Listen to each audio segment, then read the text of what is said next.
В эфире «Актуальное интервью», в студии Сергей Михедов. Здравствуйте. Всемирный день почки отметили 10 марта. Мероприятия, приуроченные к этому дню, призваны повысить уровень осведомленности о важной роли почек в организме человека. О том, сколько жителей региона страдают от болезней почек, какую им оказывают помощь, нам расскажет гости студии. Евгения Унарова, главный внештатный нефролог Минздрава Якутии. Евгения Николаевна, здравствуйте. Здравствуйте. Ну и для начала сразу вопрос, для чего создан День почки? Вот Всемирный день почки отмечается второй четверг марта, начиная с 2006 года. И каждый год выбирается какая-нибудь актуальная тема.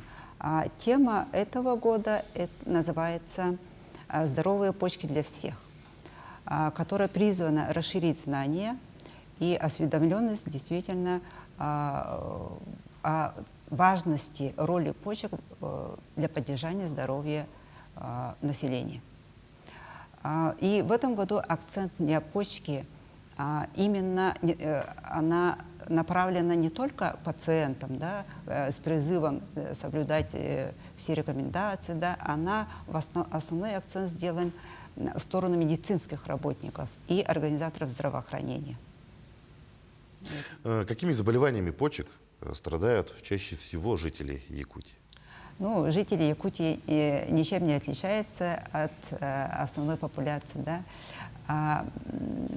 Все какие болезни в мире, в России, да, и такая же структура заболеваемости и у нас. Вообще я хочу сказать, что существует две группы болезней почек. Это первичные заболевания почек и вторичные. Первичные – это истинные болезни почек, как гломерулонефрит, пиелонефрит, да, врожденные аномалии. А вторичные сейчас самая большая группа болезней почек – это вторичная нефропатия, то есть поражение почек при других заболеваниях. Таких заболеваниях популяционных, которые очень распространены во всем мире, как сахарный диабет, артериальная гипертония, сердечно-сосудистые заболевания. Да? И у нас то же самое. Вот структура болезней, всех болезней почек состоит 47% это больные с сахарным диабетом, 28% это больные сердечно-сосудистые заболевания с артериальной гипертонией. И вот получается 25%, всего 25% это больные с истинными настоящими болезнями почек. Например, вот больной с сахарным диабетом, который имеет поражение почек, тоже будет иметь диагноз хроническая болезнь почек. Больной с артериальной гипертонией, который дал осложнение на почке, то же самое будет иметь диагноз хроническая болезнь почки. И вот таким образом, видите, насколько сложна вот эта структура. И вот скрининговые, популяционные, большие исследования для выявления, сколько же больных у нас вообще вот с болезнью почек, они в Российской Федерации никогда не проводились. Это сложно. Даже во всем мире всего 7-8 исследований крупных, да, которые показали вот эту структуру. И сейчас считается, по результатам этих исследований, от 7 до 18% населения всего, да, имеет ту или иную патологию почек, да, какие-то маркеры повреждения почек. Это очень большая цифра. Сейчас считается, что 10 миллионов населения, да, они имеют хроническую болезнь почек. А к 2040 году прогнозируется прирост до 40 миллионов человек. Это очень большая цифра и очень большая проблема.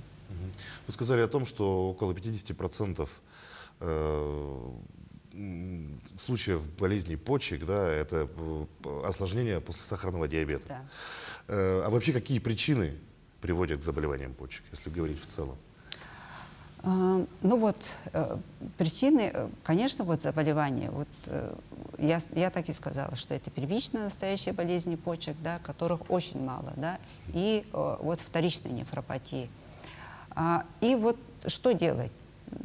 На самом-то деле, почему увеличивается количество больных? Потому что количество больных с сахарным диабетом увеличивается. Мы все знаем, что болезнь сердечно-сосудистой системы – это бич современной популяции. Да? человеческой популяции. Растет количество других неуточненных нефропатий, допустим, да, люди очень много употребляют лекарства необоснованные, да, ведут нездоровый образ жизни. И все это приводит, и на самом-то деле, почему люди еще поздно обращаются? Потому что почки не болят. Это не мой орган. Люди обращаются только тогда, когда появляются уже далеко зашедшие признаки, как повышение креатинина крови, да, уже такой явный маркер повреждения. Когда появляется артериальная гипертония, когда появляются отеки, это, конечно, поздно. И сегодня, на сегодняшний день акцент должен делаться на выявление факторов риска. Да? То есть это факторы риска, когда человек еще не болен, да, но у человека есть заболевания, как факторы риска, как сахарный диабет имеет заболевание, он уже гипертоник, у человека лишний вес, да, ведет нездоровый образ жизни, пожилые люди старше 65 лет, они вот находятся в группе риска. В группе риска. И акцент должен делаться именно на профилактику вот, группы риска и на факторов риска. А какие симптомы могут подсказать, что у человека вот развивается какая-то болезнь почек, может быть, появится в скором времени? Ну, вот, как я уже сказала, что почки не болят, это не мой орган, да. Вот человек, он как проявляется, вот заболевание почек? Просто как слабость. Даже, может быть, просто у человека слабость. Ну, сегодня у кого нет слабости, да? Люди много работают, много. И человек не обращает внимания. Иногда молодые люди даже бывают, они видят даже изменение цвета мочи, что 1-2 дня красная моча почему-то была.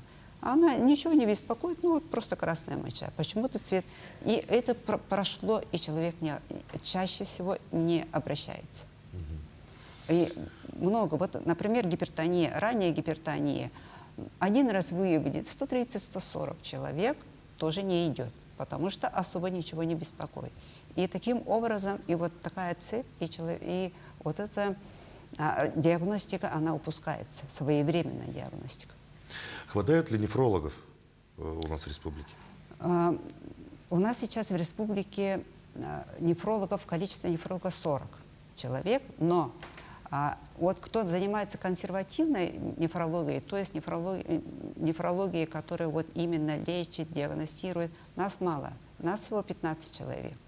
Да? Остальные врачи-нефрологи – это врачи диализных центров, которые уже занимаются лечением конечной стадии почечных болезней, проводят, ну вот в гемодиализных центрах работают. Поэтому нас очень мало.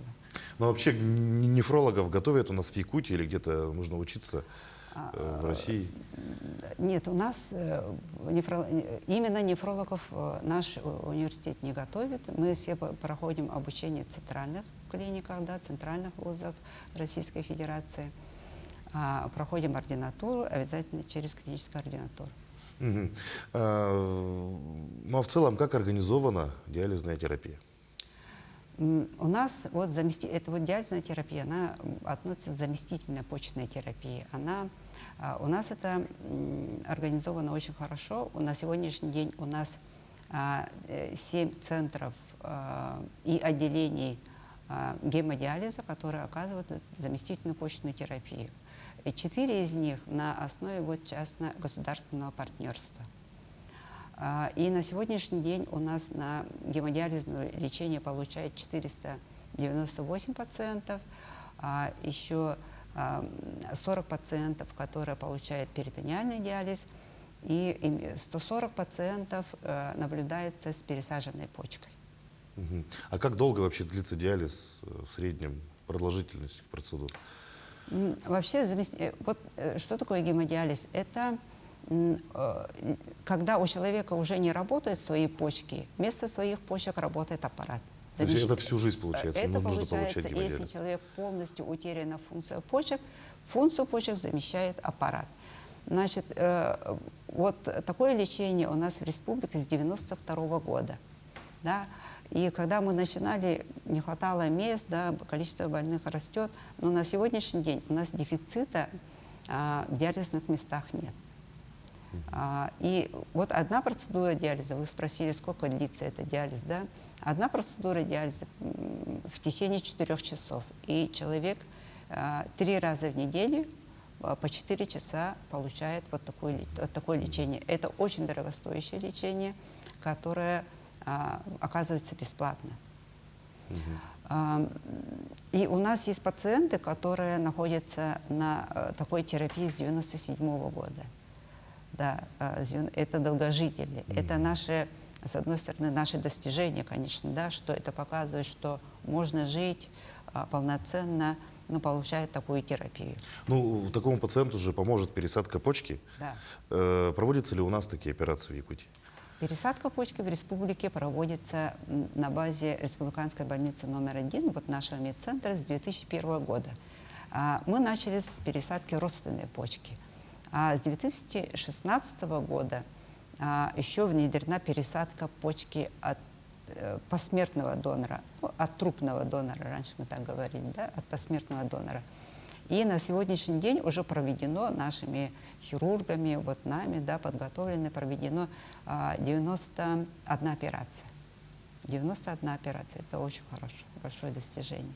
Ну и поговорим о том, как не допустить болезней почек, и вообще как у нас организована профилактика, и что нужно для этого делать, расскажите.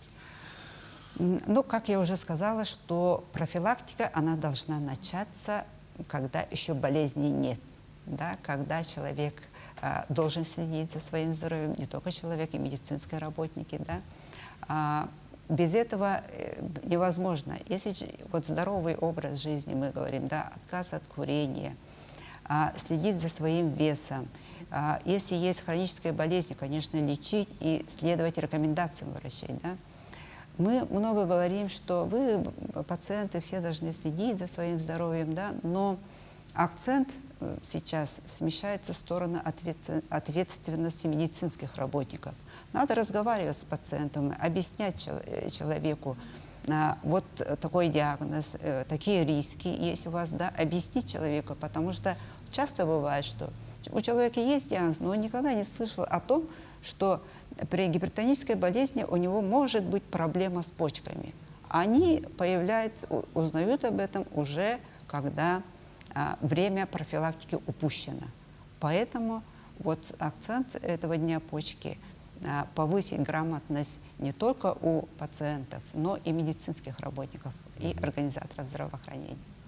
Евгения Николаевна, спасибо, что пришли к нам, ответили на наши вопросы. Желаем вам дальнейших успехов в работе, ну и поздравляем с прошедшим днем почки. Спасибо большое. Ну а я напомню, вы смотрели актуальное интервью, оставайтесь на нашем канале.